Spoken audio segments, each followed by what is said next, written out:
오늘 본문은 다윗이 감추고 싶고 숨기고 싶은 아픈 이야기입니다.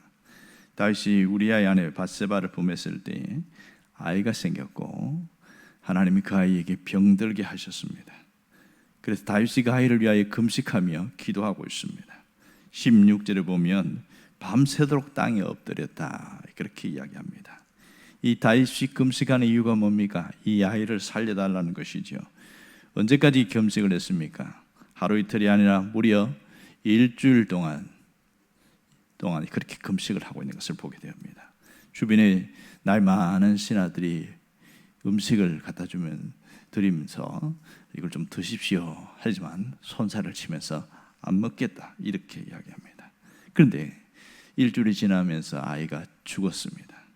그랬을 때에 이 누군가 나서서 얘기를 해야 되는데 아무도 말하지 못합니다. 아니 그래도 아이가 죽었다고 얘기해야 되지 않습니까? 아니 생각 좀 해보세요. 저렇게 상심이 커서 괴로워하시는데 우리가 이 사실을 알리면 상심이 얼마나 더 크겠습니까? 이러면서 서로 수근수근하면서 다투는 그런 소리가 점점 커진 것이죠. 이때 다윗이 눈치를 챕니다. 아이가 죽었느냐 이렇게 묻습니다. 그럴 때 황공하옵게도 죽었사옵니다 이렇게 이야기합니다. 근데 그 다윗의 태도가 굉장히 이상해요. 20절에 보면 다윗이 갑자기 몸을 틀고 일어나서 목욕하고 기름을 바르고 새 옷을 갈아입고 잔치상을 차려진 그 식탁에서 음식을 먹는 모습을 봅니다.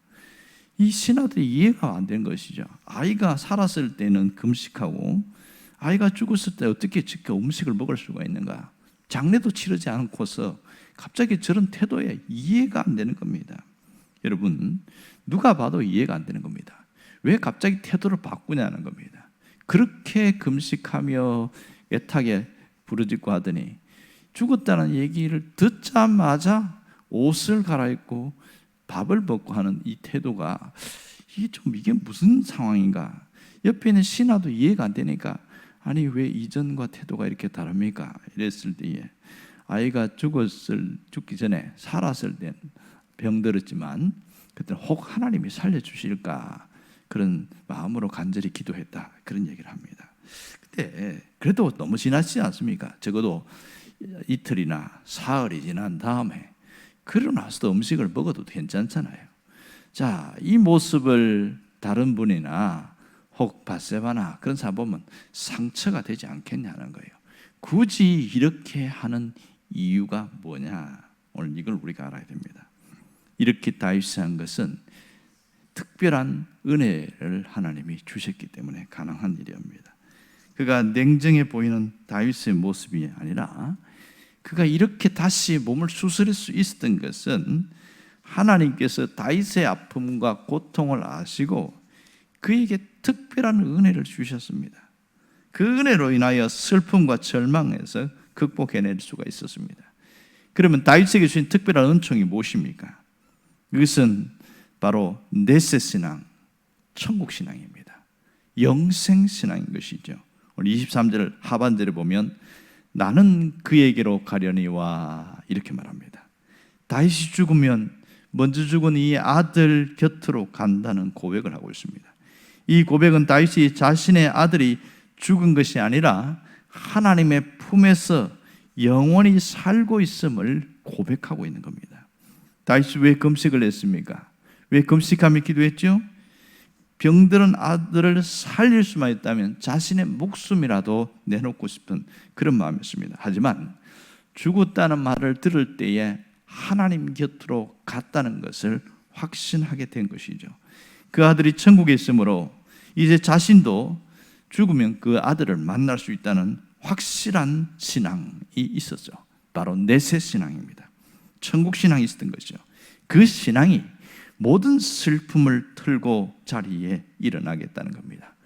이러한 다윗의 모습을 통해서 우리에게 주신 신앙적 메시지가 있습니다. 그것은 죽음은 영원한 이별이 아니라 또 하나의 새로운 삶을 향한 징검다리라는 것이죠.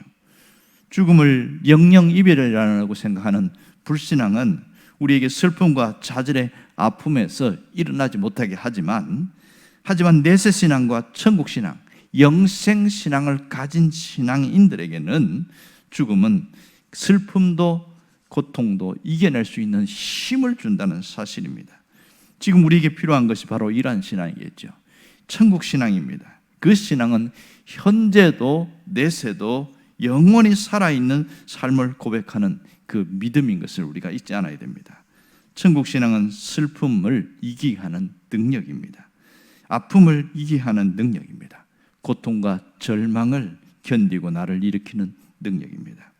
주변에 살다 보면 슬픔과 아픔을 부둥켜 안고 살아가는 사람들을 많이 봅니다. 점점 건강이 무너지는 것을 보면서 자신이 두려워하는 사람들을 봅니다. 얼마 전에 투석하는 분을 만났는데 그분을 기도해 주면서 목사님, 저는 일주일에 3번 투석합니다. 점점 자신이 건강이 무너지고 있다는 거죠. 굉장히 두려워하고 있습니다. 참 마음이 너무 아팠어요. 또한 어떤 분은 자신이 이뤄놓은 것이 순식간에 흔들리면서 무너지는 것을 볼 때에 절망하고 고통스러워하는 모습을 보게 됩니다. 그런 사람들은 굉장히 힘들어합니다. 또한 사랑하는 사람들이 갑작스럽게 떠났을 때 그 빈자리 때문에 슬픔과 고통이 계속 반복되고 있습니다. 어떤 분은 소방관인데 20대 후반인데 아이가 둘이에요. 3살과 4살. 이 젊은 일찍 결혼을 했나 봅니다. 그런데 이 소방관이 무너지는 건물에서 함께 순직한 거예요, 거기서. 그런데 이 젊은 20대 후반 29살 그 아내가 얼마나 슬프게 우는지, 그 아무것도 모르는 어린 아이는 해맑은 웃음으로 그 장례식장을 뛰어다니고 그 모습 보니까 더 아픈 거예요. 그런 일들이 얼마나 많은지 몰라요. 우리는 이 삶의 힘든 일 때문에 신앙도 함께 무너지는 일이 종종 일어나고 있습니다. 가족을 먼저 보내고 삶의 의욕을 잃어버린 사람들을 보면 너무 마음이 아픕니다. 그런 분들이 이런 얘기하는 거예요. 후회가 된다는 거예요. 그때 살아있을 때 내가 좀 더 잘해줄 걸. 사실은 최선을 다해서 잘했음에도 불구하고 못해준 것만 생각난다는 거예요. 그래서 어떤 분이 툭툭 두드리면서 아니야, 네가 할 만큼 했어, 최선을 다한 거야, 그렇게 하면서 위로해 주는 걸 봤습니다. 이렇게 신앙이 없으면 우리가 무너지게 하는 일들이 얼마나 많은지 모릅니다. 분명한 것은 하나님은 위로하시는 하나님이십니다. 하나님은 우리 삶의 자리에서 실패를 경험한 사람들, 고통스러워한 사람들에게 위로하시는 하나님을 잊지 않기를 원합니다. 누군가 억울한 일을 당했을 때에 낙심하고 있는 사람에게 주님이 찾아오셔서 위로해 주십니다. 사람은 한계가 있습니다. 사람의 위로는 끝이 있어요. 내 안에 있는 슬픔을 다 없애주지는 못합니다. 내가 겪는 고통을 다 알지도 못합니다. 그걸 없애주지도 못합니다. 성경에 보면 바울이 이런 많은 고통과 어려움을 겪어서 그도 자신이 그런 너무 힘든 일을 당하면서 깨달은 게 있는 거예요. 아, 그렇구나. 하나님은 위로의 하나님이시구나. 그러면서 고린도후서 1장 3절에서 6절에 쓴 편지에 보면 그 고린도 교회에 있는 성도들에게 이렇게 편지를 썼습니다. 찬송하리로다. 그는 우리 주 예수 그리스도의 하나님이시요 자비의 하나님이시요 모든 위로의 하나님이시며 우리의 모든 환난 중에서 우리를 위로하사 우리로 하여금 하나님께 받은 위로로서 모든 환난 중에 있는 자들을 능히 위로하시는 이시로다. 그리스도의 고난이 우리에게 넘친 것 같이 우리의 위로도 그리스도로 말미암아 넘치도다. 우리가 환난 받는 것도 너희의 위로와 구원을 위하며 혹 위로 받는 것도 너희의 위로를 위함이네. 이 위로가 너희 속에 역사하며 우리가 받는 것은 고난을 능히 견디게 하느니라. 자신이 깨달은 거예요. 이렇게 어렵고 힘들 때에 어떻게 내가 이걸 견딜까? 위로의 하나님을 보게 된 거죠. 그러면서 다시 힘을 얻고 일어났습니다. 이 짧은 구절에서 위로란 말이 무려 9번이나 나오고 있습니다. 그만큼 자신이 많은 힘든 일을 겪으면서 고린도 교회에 있는 성도들이 이 슬픔과 아픔과 고통 속에 있는 것을 알고 그들에게 그렇구나, 이들에게도 위로의 하나님을 알아야 되는구나, 그걸 얘기하고 있는 것이죠. 그러면서 이렇게 이야기합니다. 여러분, 하나님은 위로의 하나님이십니다. 힘들고 어려울 때 하나님을 바라보시기 바랍니다. 위로의 하나님을 바라보시기 바랍니다. 그럴 때 하나님의 위로가 여러분에게 넘치게 될 겁니다. 그렇게 얘기하고 있는 거예요. 우리도 마찬가지입니다. 갑작스러운 일을 당했을 때 너무 힘이 들고 슬픔과 눈물이 줄줄 흐릅니다. 삶이 나를 짓누를 때에 견딜 수 없는 고통이 있습니다. 절망할 수밖에 없고 환경의 어려움 때문에 고통하게 되어집니다. 그럴 때 우리가 할 수 있는 것은 나를 바라보지 말고 하나님을 바라볼 수 있어야 됩니다. 위로의 하나님을 바라볼 수 있어야 됩니다. 환경을 바라보지 말고 하나님을 바라봐야 됩니다. 그래야 우리가 이겨낼 수가 있습니다. 그 어려움도 슬픔도 아픔도 이겨낼 수 있는 것은 하나님이 우리를 위로하시기 때문입니다. 분명한 것은 하나님은 모든 환난 중에서 우리를 위로하시는 분임을 잊지 않기를 바랍니다. 여러분, 하나님이 그 위로하는 하나님이 우리의 모든 슬픔과 고통과 아픔을 싹 거두어 가신다는 사실입니다. 미국에 보면 지금도 있는지 모르겠습니다만 조지아주의 어느 마을에 보면 거기에 수선가게 벽에다가 이런 표현을 간판 비슷하게 글씨를 써놓은 게 있었습니다. 슬픔의 마음 잠긴 마음을 모든 것을 고칠 수 있어. 그 수선집 이름인데 슬픔과 어떤 어려움의 마음을 잠긴 것 외에는 모든 것 고친다 이렇게 써놨어요. 그래서 그 수선집이 유명해졌다는 그런 얘기입니다. 약간 과장된 그런 선전이긴 합니다만은 그분은 사람들의 슬픔을 알기 때문에 그렇습니다. 절망과 슬픔에 잠긴 사람들은 우리가 하루하루 살아가는 삶이 굉장히 힘들다고 하면서 어려워합니다. 마치 모든 것이 정지된 것처럼 그렇게 느껴지더라 그럽니다. 사람들이 가서 위로하지만 그 위로가 한계가 있습니다. 그래서 예수님을 우리에게 보내주셨습니다. 예수님이 이 땅에 오신 것은 단순히 우리를 영혼만 구원하기 위해서가 아닙니다. 우리를 위로해 주시기 위해서입니다. 주님은 수도 없이 슬픔에 잠긴 이 분들을 위로하신 분을 많이 봤습니다. 한 번은 그 작은 나인이라는 그 성에 지나갈 때에 이 과부가 그렇게 울면서 아들을 보내고 있습니다. 이미 아들은 죽었어요. 상여가 나가고 있습니다. 그런데 예수님이 그 상여 앞을 멈추시는 거예요.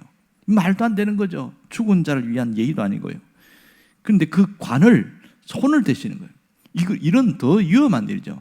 여러분, 함부로 관에 손대면 안 되거든요. 그건 부정한 일이기 때문에 일주일 동안 격리해서 정기의식을 취해야 됩니다. 이런 일을 하는데 그 관에다가 손을 얹고 하는 말이 청년아 일어나라 이러는 겁니다. 거기서 벌떡 일어났으니 얼마나 놀랬겠어요. 죽은 사람이 일어나니까. 그러나 가장 반가워한 분은 그 과부의 어머니였습니다. 아들 하나 있는 거 보내고 나서 상심에 지쳐서 모든 것을 잃어버린 것 같은데 주님이 그를 위로하게 해서 다시 살려내셨습니다. 왜요? 주님이 위로의 하나님이시거든요. 위로의 하나님을 오셨기 때문에 그 여인 하나의 마음을 아픔을 다시 헤아려 주기 위해서 청년아 일어나라 하면서 그를 살려주신 거 보면 주님은 우리에게 끊임없이 위로의 주님으로 찾아오시는 분이십니다. 그분은 모든 일에 시험을 받으시되 우리와 똑같은 시험을 받으시지만 죄가 없으시다 그런 얘기를 하고 있습니다. 그럼 시편에 보면 이런 얘기였습니다. 하나님은 상심한 자를 고치시며 저희 상처를 싸매시는도다. 왜 우리가 하나님을 바라봐야 되고 왜 하나님께 나아가야 되느냐? 그것은 하나님이 내 상처를 싸매시기 때문에 그렇습니다. 내 상처를 하나님께 나아가면 내 슬픔을 하나님께 갖고 나면 하나님이 그걸 다 씻은 듯이 벗어주고 우리를 다시 회복시키기 때문에 그렇습니다. 이제는 위로의 하나님께 모든 것을 쏟아놓을 수 있기를 바랍니다. 위로의 하나님께 모든 것을 쏟아놓으면 주님은 우리를 다시 회복시키십니다. 시편에 이런 얘기가 있지요. 55편 22절을 보면 내 짐을 여호와께 맡겨버리라. 그 짐에는 우리의 고통과 슬픔과 아픔, 고민 모든 것이 들어있습니다. 그걸 여호와께 맡겨버리라 그렇게 말합니다. 하나님 내가 힘들어요. 내가 너무 슬퍼요. 너무 아파요. 그렇게 하나님 앞에 고백하는 자체가 맡기는 것이죠. 그럴 때에 너를 붙드시고 의인의 요동함을 영영히 허락하지 아니하리라. 주님은 우리의 고통을 가져가시는 분이십니다. 우리의 상처난 마음을 치료하는 분이십니다. 여러분 끝까지 위로의 하나님을 붙들고 승리할 수 있기를 바랍니다. 기도하겠습니다.